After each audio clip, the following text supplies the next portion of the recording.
Super star நடிகர் ரஜினிகாந்தின் 74வது பிறந்தநாள் இன்று கொண்டாடப்படுகிறது. இதையொட்டி அவரது ரசிகர்கள் பலரும் கோலாகலமாக கொண்டாடி வருகின்றனர். இந்த நிலையில் ரஜினிகாந்த் குறித்து பலரும் அறியாத தகவல்களை தற்போது பார்க்கலாம்.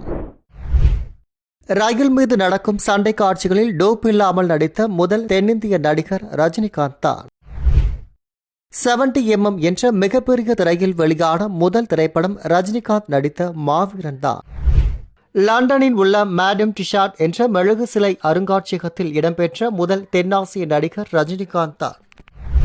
2010 உலக அளவில் IMDb ரேட்டிங் பெற்ற முதல் 50 படங்களின் பட்டியலில் தமிழில் ரஜினிகாந்தின் எந்திரன் திரைப்படம் மட்டுமே இடம்பெற்றது. நடிகர் ரஜினிகாந்த் மட்டும்தான் பல்வேறு கேமரா தொழில்நுட்பங்களுடன் பணியாற்றியிருக்கிறார். அதாவது black and white, colour, 3D, motion capture ஆகிய பல்வேறு கேமரா தொழில்நுட்பங்களில் பணியாற்றிய முதல் இந்திய நடிகராக ரஜினி உள்ளார். இந்தியாவில் உள்ள நடிகர்களிலேயே நடிகர் ரஜினிகாந்தின் வாழ்க்கை வரலாறு மட்டும்தான் CBSE கல்வி முறையில் பாடமாக அமைந்துள்ளது. பேருந்து நடத்துனரில் இருந்து சூப்பர் ஸ்டார் வரை என்று அந்த பாடத்திற்கு தலைப்பு வைக்கப்பட்டுள்ளது. ரஜினிகாந்தை பலரும் முன்மாதிரியாக வைத்துக் கொள்வது வழக்கம். ஆனால் ரஜினிகாந்த் முன்மாதிரி யார் என்றால் அது அமிதாப் பச்சன் தான். அமிதாப் பச்சனின் 12க்கும் மேற்பட்ட படங்களின் தமிழ் ரீமேக்கில் ரஜினிகாந்த் நடித்துள்ளார்.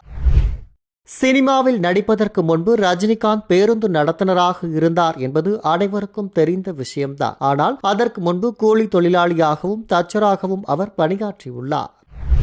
ரஜினிகாந்த் தற்போது உலகின் மிகப்பெரிய நடிகராக இருந்தாலும் பேருந்து நடத்துனராக அவர் பணியாற்றிய காலம் அவருக்கு மிகவும் நெருக்கமான ஒன்று. இதனை சிறப்பிக்கும் விதமாக பெங்களூரில் ஒவ்வொரு புதிய பஸ் ரூட்டின் முதல் டிக்கெட்டும் ரஜினிகாந்திடம் வழங்கப்படும். இது மரியாதையின் வெளிப்பாடாக பார்க்கப்படுகிறது.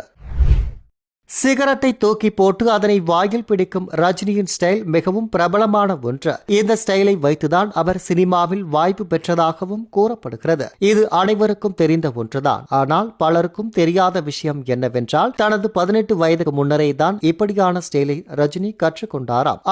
அதாவது தன்னை விட வயதில் மூத்தவர்களின் கேங்கில் சேர்வதற்காக அவ்வாறு சிகரெட்டை பிடிக்க முடியும் என்று அவர்களிடம் பந்தயம் வைத்தாராம். மேலும் பள்ளியில் இருந்த புதரில்தான் முதல் முறையாக அவர் செய்து காட்டினாராம்.